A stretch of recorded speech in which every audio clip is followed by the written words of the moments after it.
వచ్చినాయి కాబట్టి ఇప్పుడు ఇంకొక 5, 20, 50 జనసేనకి పవర్ షేరింగ్ అన్నటువంటి పాయింట్ కూడా తెచ్చారు.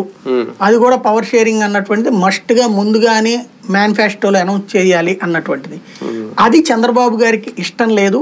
వాస్తవంగా ఆయన ఆ రోజున వస్తూ ఉన్నప్పుడే ఢిల్లీలో ఆయన్ని ఎయిర్పోర్ట్ దగ్గర చూసిన వాళ్ళు కానీ ముఖంలో ఏమాత్రం కళ లేదు. ప్లస్ ఆయన పక్కన వచ్చిన ఎంపీల ముఖంలో కూడా కళ లేదు. వాళ్ళందరినీ ఒక రకంగా ఊరడిస్తున్నారు చంద్రబాబు నాయుడు అని చెప్తున్నారు. అంటే పొసిగే పొత్తు కాదు, ఎందుకంటే పొసగాలంటే వాళ్ళు అడిగింది ఏదో బలమైంది. అలా అడిగితే తనకి పార్టీలో తీవ్ర వ్యతిరేకత వస్తుంది. ఎందుకంటే 50-60 సీట్లు కోల్పోతే పార్టీలో రెవల్యూషన్ వచ్చేస్తుంది. రెండవది అలాగని ఇవ్వకపోతే అక్కడ పొత్తు వర్కౌట్ కాదు. సరే పవన్ కళ్యాణ్ వరకు మనం కన్విన్స్ చేసుకుంటే ఏదో ఒకటి సాగచ్చు అన్నటువంటి రూట్లో ఉన్నట్టు కనబడుతుంది. అమిత్ షాతో భేటీ అవ్వక ముందు వరకు కూడా పవన్ కళ్యాణ్ గారు చంద్రబాబు గారు వరుస భేటీలు అయ్యారు. ఆ 2-3 రోజులు అయితే ఇంకా నైట్ 10 గంటలకి ఇలాగ అప్పటికప్పుడు సడన్ భేటీలు కూడా అయిపోయారు. ఇంకా వాళ్ళిద్దరి గురించి ఏదో మాట్లాడేస్తున్నారు, రేపు అనౌన్స్ చేసేసుకుంటారు సీట్ల సంఖ్య అని అందరూ అనుకున్నారు. సీన్ కట్ చేసిన తర్వాత ఢిల్లీ వెళ్ళారు.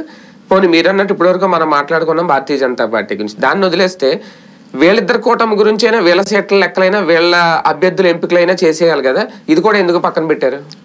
చంద్రబాబు నాయుడు తన అభ్యర్థుల లెక్కలు తేల్చేస్తున్నారు, పవన్ కళ్యాణ్ తన అభ్యర్థుల లెక్కలు తేల్చేస్తున్నారు. జాయింట్గా ఇంకేం అవసరంలా.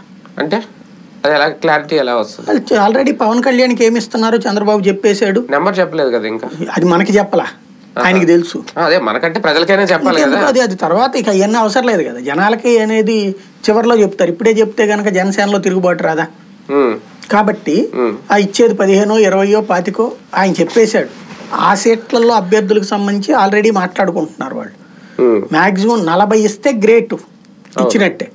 నిన్న హరిరామ్ జోగయ్య గారు రాసిన లెటర్ని బట్టి చూస్తే 40 ఇస్తున్నట్టు కనబడుతుంది. ఎందుకంటే ఇదివరకు 60 అడుగు 70 అడుగు అన్నాయని ఇప్పుడు 40 తీసుకో అంటున్నారంటే పవన్ కళ్యాణ్ తనకి ఏం చేయబోతున్నాడో అది హరిరామయ్య జోగయ్య గారి చేత లెటర్ రూపంలో రాయిస్తున్నట్టు కనబడుతుంది.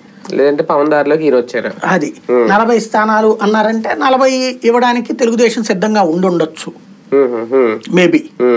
ఎందుకంటే ఇక అప్పుడు బీజేపీతో సంబంధం లేకుండా బీజేపీకి వీళ్ళకి కలిపి 40 ఇచ్చే కంటే ఈయనగా 40 ఇచ్చేస్తే ప్రయోజనం అనుకుని ఉండొచ్చు తెలుగుదేశం పార్టీ. అందుకనినే పవన్ కళ్యాణ్కి ఏ సీట్లు అన్నది తెలుసు కాబట్టినే తను ఆయా నియోజకవర్గాల అభ్యర్థుల కథలు తేల్చుకునే పనిలో తను ఆఫీసులోనే కూర్చున్నాడు, వారాహి యాత్ర ఆపేసుకుని హెలికాప్టర్ వంక చెప్పేసి. ఇప్పుడు చంద్రబాబు నాయుడు కూడా ఇక మొత్తం కసరత్తు అంతా ఆపేసేసి ఇప్పుడు నియోజకవర్గాల వారికి ఇప్పుడు ఫర్ ఎగ్జాంపుల్